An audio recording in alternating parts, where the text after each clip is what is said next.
Uma das questões que me chama muito a atenção na relação paciente-terapeuta são os benefícios sutis que a terapia traz, independente da técnica, da linha que esteja sendo usada, independente até muitas vezes da habilidade do terapeuta, o benefício que traz para o paciente.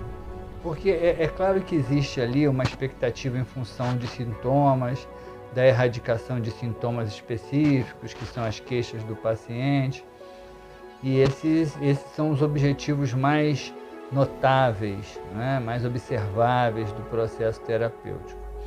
Mas correndo paralelamente a essa demanda específica que é trazida ali pelo paciente, existe um processo de envolvimento que traz uma melhoria na qualidade de vida, que traz muitas vezes um bem-estar para esse paciente, que ele nem sempre consegue nomear, ele nem sempre consegue explicar muito bem, mas que se faz presente. E eu volto a insistir, independente muitas vezes da linha terapêutica, independente da técnica usada, independente até mesmo algumas vezes da habilidade que o terapeuta tem. Por que isso? Porque a pessoa ela chega ali, aquele paciente, aquela pessoa, ela chega ali por conta dos sintomas, por conta dos contextos de vida que a levaram até aquela situação, ela chega ali com um certo nível de carência. E quando a gente fala carência, não é especificamente só a carência afetiva, aquela carência, né, de receber afeto do outro. É a carência de se sentir amparada, de se sentir socorrida, é a carência de perceber uma possibilidade de cura, uma possibilidade de melhora, uma possibilidade de um encaminhamento. Então tudo isso está presente no imaginário daquela pessoa quando ela procura um terapeuta, que é uma esperança de algo melhor que venha a acontecer. Então a gente vai ver aí, né, por exemplo, a psicanálise, ela lida um pouco mais com a frustração, determinadas linhas psicológicas vão lidar um pouco mais com o acolhimento. Eu acredito que mesmo a psicanálise ela precisa lidar com um certo nível de acolhimento num primeiro momento, porque aquele paciente ele tem uma demanda, ele tem uma fragilidade. O próprio Freud dizia isso, né? Uma das questões fundamentais no processo terapêutico, principalmente no começo, é fortalecer o ego desse paciente. Então é a questão dele se sentir seguro, dele se sentir com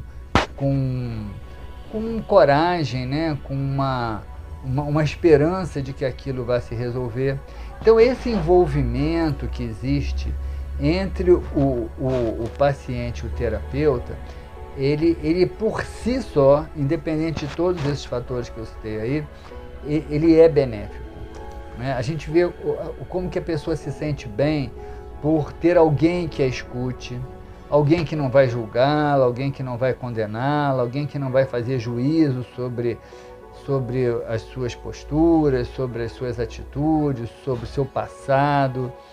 Muitas vezes ela mesma está se condenando, muitas vezes ela já foi condenada por muitas pessoas. Então, quando ela encontra alguém que a escuta, sem fazer juízo, isso por si só já é muito terapêutico, porque traz essa sensação de não se sentir só, né? Traz a sensação de ter alguém com que ela está podendo contar. Isso muitas vezes se transforma em processos transferenciais, que eu não vou abordar aqui agora porque não é essa a intenção, mas muitas vezes vai se transformar em processos transferenciais, que são alguns níveis de envolvimento entre o paciente e o terapeuta, mas que são úteis, não são ruins, podem ser e precisam ser trabalhados dentro do processo terapêutico. Então, aquele movimento de falar, aquele movimento de se expressar, aquele movimento de contar a própria história, e ao contar a própria história, perceber a versão que se dá nessa história, perceber como que você viu os fatos da sua história, perceber como você viu esse passado que você viveu, as situações que você viveu, que muitas vezes permaneciam dentro de você apenas como uma memória emocional. Mas quando você relata aquilo e você traz aquilo de volta à tona, você pode pensar sobre aquilo, isso já traz um grande benefício. E uma coisa que a gente observa dentro do processo terapêutico, além das transformações que possam levar à melhoria dos sintomas, enfim, existe algumas mudanças que são muito interessantes e úteis para a qualidade de vida das pessoas. Uma coisa que a gente percebe é que, na medida em que a pessoa vai se exercitando, sessão após sessão, nessa prática do falar, ela vai ganhando mais segurança para fazer isso. E aí ela começa a fazer isso não só mais na terapia, mas ela começa a se sentir mais segura para falar para as pessoas que estão à sua volta como ela se sente, aquilo que a incomodou, aquilo que ela gostaria de modificar, aquilo que ela não quer aceitar mais. Ela vai ganhando essa dinâmica do falar, essa dinâmica do se expressar, e com isso ela vai se tornando mais assertiva. Ela vai conseguindo se posicionar melhor em função daquilo que ela quer para a própria vida, delimitando espaços, né, delimitando formatos de relacionamento com muito mais clareza. Uma outra coisa que acontece também nessa linha mais sutil da terapia é a capacidade da autoconsciência, de você se perceber na vida. Porque na medida em que você vai exercitando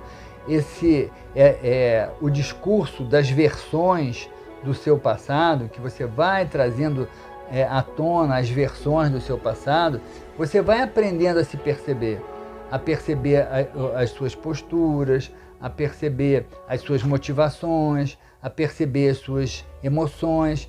E na medida que isso acontece, dentro do processo mais baseado no que você já viveu, nos relatos do passado, mas aí você passa nas experiências do presente. Quando você vive experiências novas do presente, você já lida com essas experiências dentro de uma atitude muito mais autoconsciente, conseguindo perceber suas emoções, conseguindo perceber suas reações, administrando, elaborando essa dinâmica de uma maneira mais produtiva para você mesmo, sendo mais verdadeiro, mais assertivo, imediatamente, não deixando para depois em cima daquilo que vai ser melhor para você.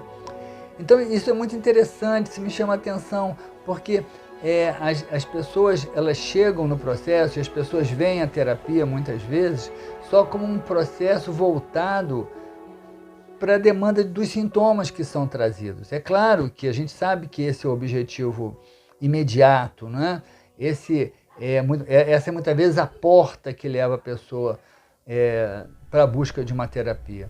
Mas acontecem transformações sutis dentro do processo que vão fazendo com que essa pessoa ganhe mais qualidade de vida, ganhe mais segurança, ganhe mais autoestima, e com isso ela consiga delimitar com mais clareza, com mais consciência aquilo que convém ou não convém para a vida dela. Então por isso que a terapia realmente ela é importante. A gente está vivendo aí o século XXI, que eu considero o século da saúde mental, cada vez mais pessoas fazendo terapia, e eu acho que isso pode ser aí um ganho de transformação individual para cada um, né, que vivencia esse processo, mas eu acredito muito que isso possa vir também a trazer um ganho coletivo, na medida em que essas individualidades também vão se tornando pessoas melhores. Gratidão aí, saudações a todos.